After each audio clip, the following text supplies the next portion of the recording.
Hello everyone and welcome back to my channel. So today I wanted to offer some frugal inspiration to keep your best frugal living selves up. And I have 5 or 6 points here, sorry. And if I'm looking down, it's because I'm looking at my messy notes and I'm looking at my little Caroline down here who might join us in a bit. But anyways, the very first point that I have is I am able to do what I love doing without the stress of, having to pay this money back, which I can say in the past, long ago, in my early 20s, I, didn't think, I wasn't able, actually. I wanted to travel, but I couldn't. I remember people would be going traveling and inviting me on these trips, and I wouldn't be able to go. But anyways, I don't want to get too far rambling on, but now, if I want to go on a trip, a weekend trip or something like that, haven't really been able to do that in the past few years, but if I want to, I can afford it. So, and I have, a hobby that I love that does cost some money, but of course I do it as frugally as I possibly can.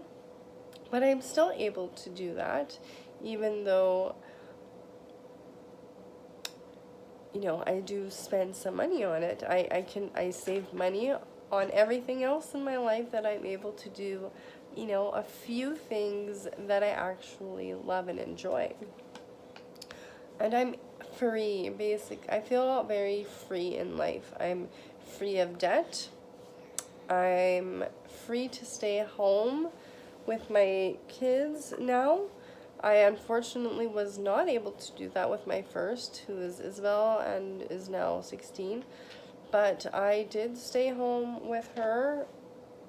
I guess I started staying home about just over 5 years ago now. So she was about 10 years old when I was able to quit my job because I, stopped living such a lavish lifestyle and decided to, that saving money was more important so that I could actually stay home with her. And, it was really amazing that I got to have those few years with her while I was only with her before Wyatt and then Caroline came along. So yeah, I had at least 4 whole good years with Isabel at home, and those I feel were crucial years from age 10 to 14.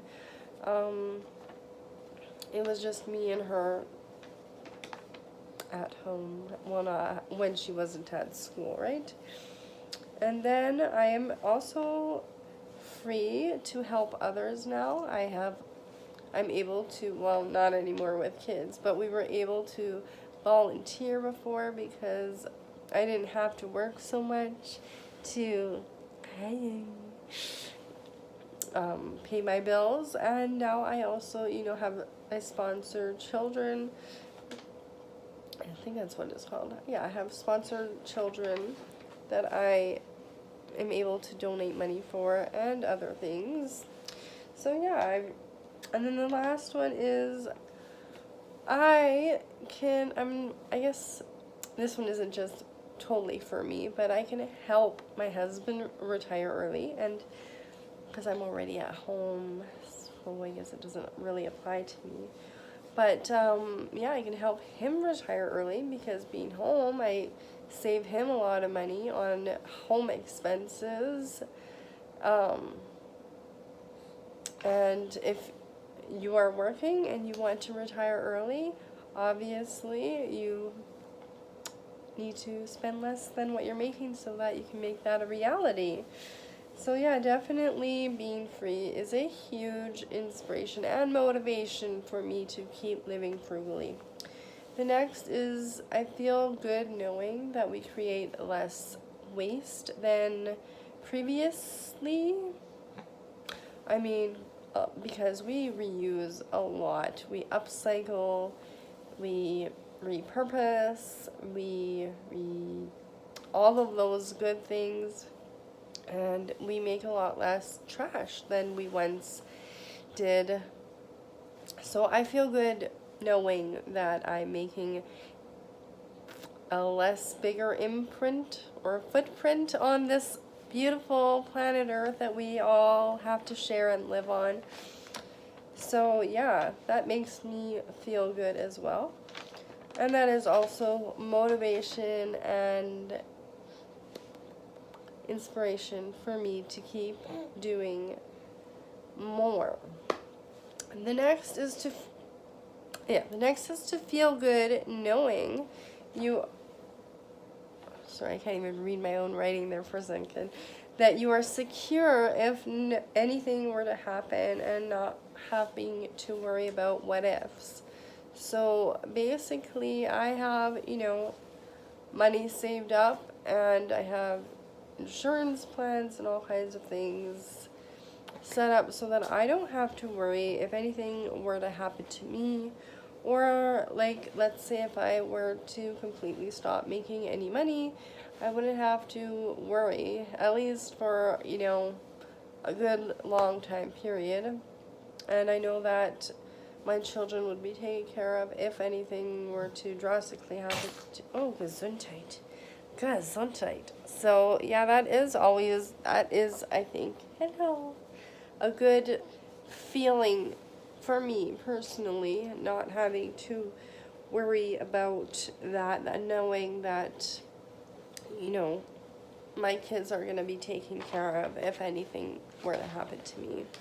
And, if I want to not work, although I do like working, and I do like it, so, yeah, but if I didn't want to, I could probably stop for a while. Oh, don't choke yourself.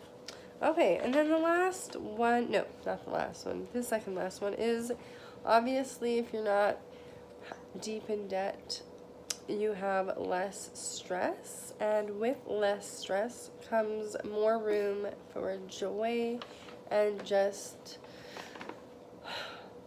room to breathe, and I don't know how, it's just a good feeling. I don't really know how much more to explain.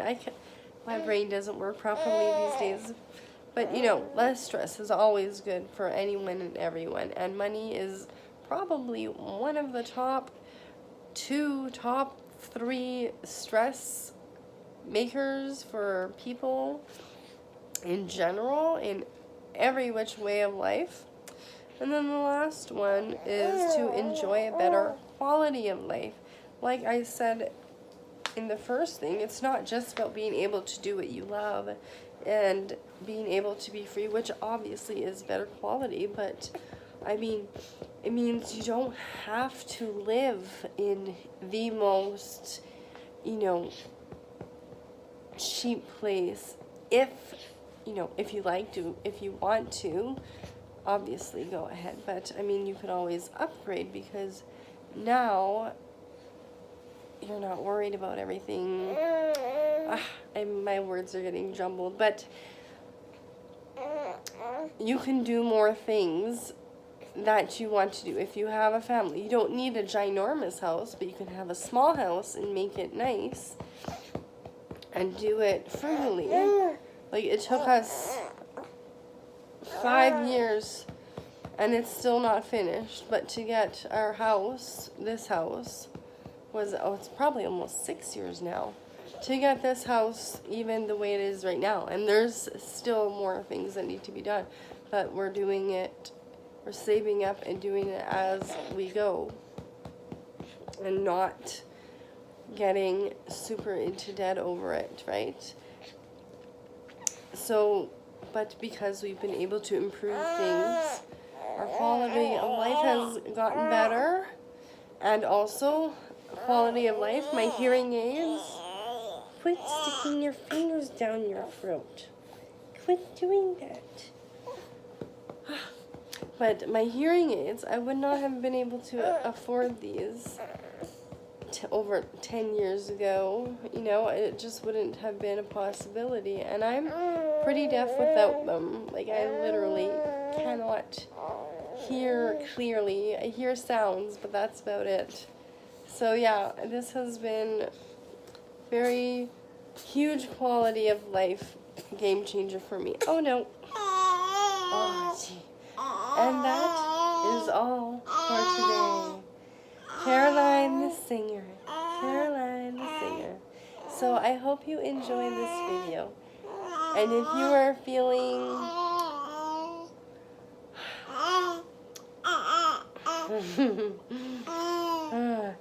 like giving up or maybe not wanting to be so frugal, I mean, I hope this inspires you to keep going and to find different ways of being frugal. If there's something in your life that you really enjoy, like people always say to cut out those cups of coffee when you're out. If that is something you truly look forward to doing every day, then keep that. But get rid of something else that you don't really enjoy, or, I don't know what that might be, but get rid of, maybe you have streaming services that you don't like, whatever it may be, cut out something else. That's what frugal living is all about. And as always, I hope you have a frugabulous day. I love you all. Thank you so much for watching. Say bye-bye. Bye-bye. She's telling us a story. My goodness. All right. And that is all for this video. See you in the next one. Bye. Thank you so much for watching.